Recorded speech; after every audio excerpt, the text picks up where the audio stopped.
My name is Cindy Weber, and I'm originally from Burlington, Wisconsin, and I converted to Islam 23 years ago.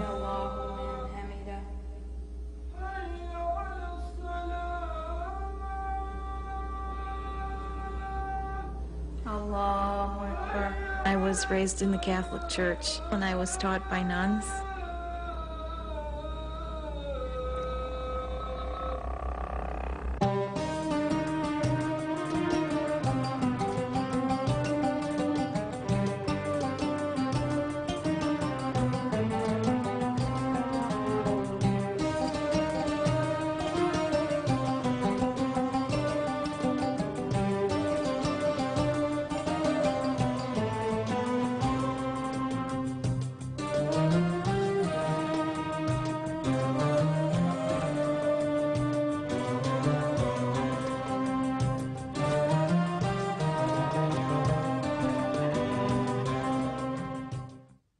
The real place where I learned about Islam was in Kenya when I was a missionary teacher there.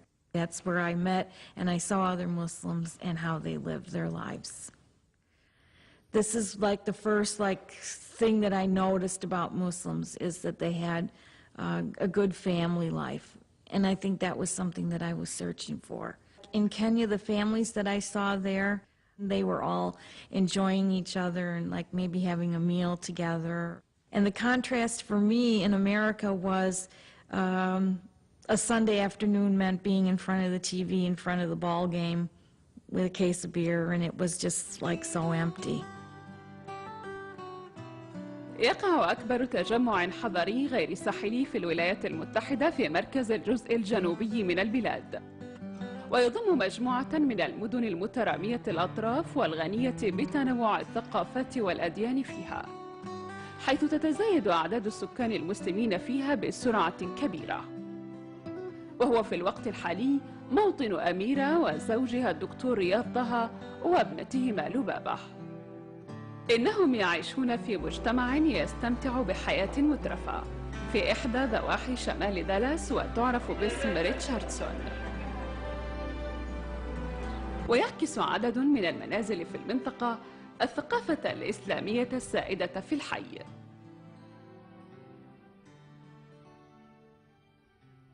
I met Amira in a medical meeting in San Francisco.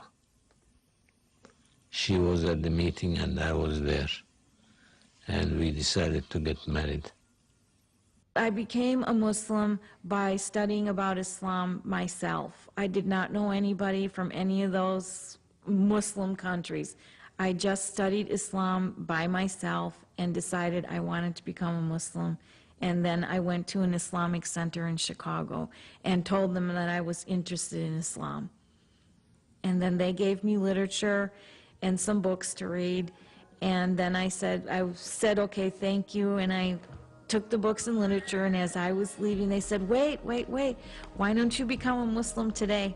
And I was like, well, I'd just rather read these books and things like that. I'm just thinking about it. And they said, well, do you know if you don't become Muslim today and you cross that street down there, you will, and if you get killed, you will go to hell. And I was like, no, that can't be because I'm Catholic. Catholics don't go to hell. And then they said, oh, okay, then we know. You want to go drinking with your friends, drinking alcohol one more night before you become Muslim. That's why you don't want to become a Muslim today. And I said, I don't drink alcohol. So they were like, oh, okay. If you want to accept Islam, they gave me this address of a big masjid in Chicago. You can go there and tell them you want to become Muslim. And so I took the address, and 2 weeks later I went to that mosque and said my Shahada. I just think that God wanted to guide me, so there was nothing going to stand in the way. I was born Muslim. My mom converted to Islam before I was born. So I was born Muslim, and my dad is Muslim, and I just came into a Muslim family when I was born in Chicago. Being in America and being Muslim is Definitely, it's something different because not everybody around you is the same faith or understands your faith completely. But I think that having the support of like the Muslim community around you and going to like the Muslim school and stuff has really, you know, just made you feel comfortable being here in America, and knowing that a lot of Americans are open to, you know, Islam and just learning about it. Makes it a lot easier. When my daughter first started wearing hijab, it was required at the Islamic school after 5th grade that you wear hijab.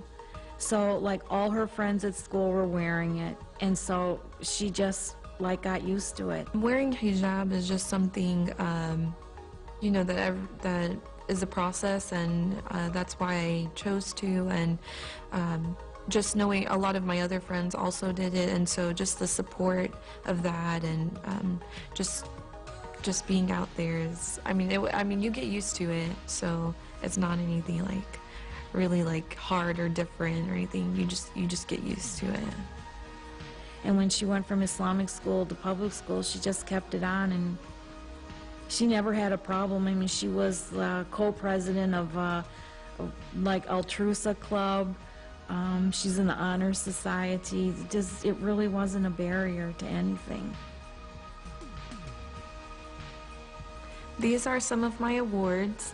This award was for Outstanding Campus Leader, and I was awarded that from Texas Women's University, and it was for my dedication and appreciation for being involved throughout the years that I was at Texas Women's University. This award, I got awarded that from the Campus Activities Board for being president, and it was for my service and dedication to the organization that got me this award. This award I got also from my university, called Who's Who Among American Colleges and Universities, and this is a whole application process, and eventually you'll get awarded that from your university. Just because you're Muslim and wearing hijab, it doesn't mean that you can't be recognized for your achievements. Yes, I do worry about my children, about the Western influences of the world, but hopefully they've had enough good Islamic training that they'll always be able to refer back to Islam when they're making their choices. Now my children are 19 and 22, so they are going to be making their own choices, so only I can set the foundation, so that's what I tried to do. We didn't get a chance to talk about my son yet. His name is Abdullah. He's an American Muslim, and he just sent me an email, and let's open it and see what he sent me. Oh, this is typical him. He's an American teenager, and he just finished film school in Orlando, Florida, and he now lives in Los Angeles, and he'll be starting an internship with the Muslim Public Affairs Council Hollywood Bureau. I spend 7 days a week doing Islamic projects because there's so many to do. You just have to pick 1 or 2 or 3 or 4 or 5, and there's so much work to do here in America, especially dawah, speaking about Islam to other people.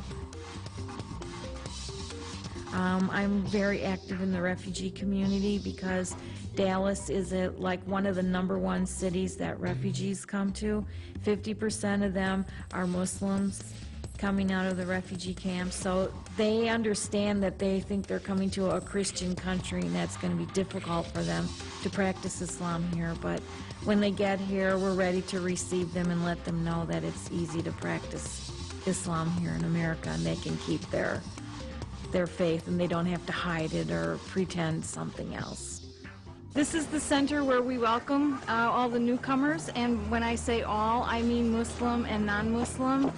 And unfortunately, most of the refugees coming in the United States are Muslims, so we do have the prayers here. We have the 5 daily prayers. We have children's classes for Islamic studies and Arabic. It does mostly end up Muslim, but we have all religions for our English class. We partner with Catholic Charities, and they bring the English speaker here, the teacher who teaches the adults English as a second language. So we do have all religions, and everyone is welcome.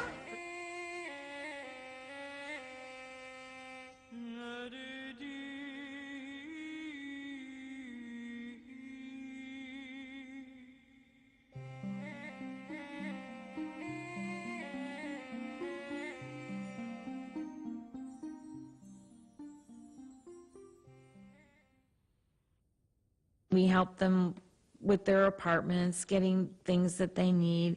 If they didn't get their food stamp program yet, we can bring them food, help them with kids' clothes, help them with furniture. And once a week we have office hours where they can come and tell us about their problem, whatever they have a problem with. And then we help them try to solve the problem. And then help them with any of their legal papers that they need to be done. They already have their work permits, but then after they're here for a while, we can, help them renew it or help them apply for their green card. Or if they lost a card, we can help them get a replacement. We if they can't read, because some of them come from African countries who, they don't have education, we can read their mail for them or help them make out applications because they don't understand it, or how to do something, or go to the Social Security office. Anything that they need, we help them with. The neighborhood association gave us money. It's called Vickery Meadow Improvement District, and they gave us a grant to have an after-school program for kids. And so one of the lessons that we had was everybody can paint and put their hands in paint and put it on a stone, and it was to give the kids some pride that this is their place, this is, this is for them, and so they feel like it's theirs. In Dallas, we have a big Muslim community. The way that the Muslims know each other here, it's mainly through the mosque. The other people that you meet at the mosque, and then it just goes out from there. Then you get to know their friends, because not everybody goes to the mosque, but most of the Muslims here, they have a feeling that they need to give, and so that they give, something. It can be money or clothes or furniture or time for a project, and that's how they all help. The American Muslims in America feel like they're living their life normally. I mean, people, if you're a woman, you get extra looks because you're wearing a scarf, and that's basically about it. Or just, just little, something little can happen, you can notice maybe a cashier is rude to you. That could be just little things, but you just, accept that, and you just go on, because that person wouldn't behave that way if they knew how good Islam, would be for them. And you just behave your best, and that's all you can do. I do feel like I am American just because I was born here, and then the culture that I was raised around has definitely been American influence. And I do have an Islamic culture too, but just being here and living the lifestyle that Americans live here, I definitely feel like I am American, just different.